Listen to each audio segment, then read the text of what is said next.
మాట్లాడుతున్నారు. లైవ్లో చూద్దాం. మహారాష్ట్ర మత్స్యకారులకు ఇందులో 50% వాటా ఇచ్చిండు. ఎవడబ్బ సొమ్మని కేసీఆర్ ఈ విధంగా దారదత్తం చేస్తున్నాడు.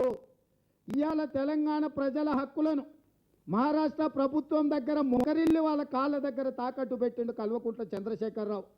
అదేవిధంగా మహారాష్ట్ర ప్రభుత్వం మార్చి 8 నాడు ఒప్పందాలు చేసుకున్నా అని చెప్పి ఆనాడు ఇగో ఈ రకంగా మార్చి 9 నాడు ఊరేగిండు చంద్రశేఖరరావు గారు.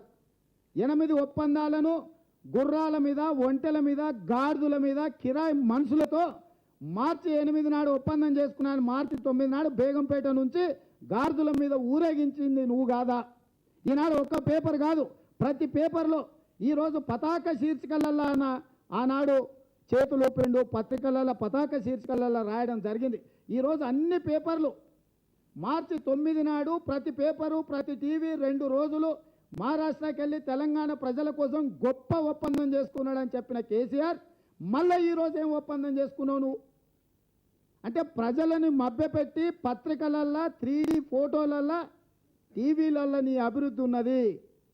ఒక్క ఒప్పందాన్ని ఎన్నిసార్లు చేసుకుంటాడు, ఎన్నిసార్లు చూపిస్తాడు? ఇవాళ కూడా బేగంపేట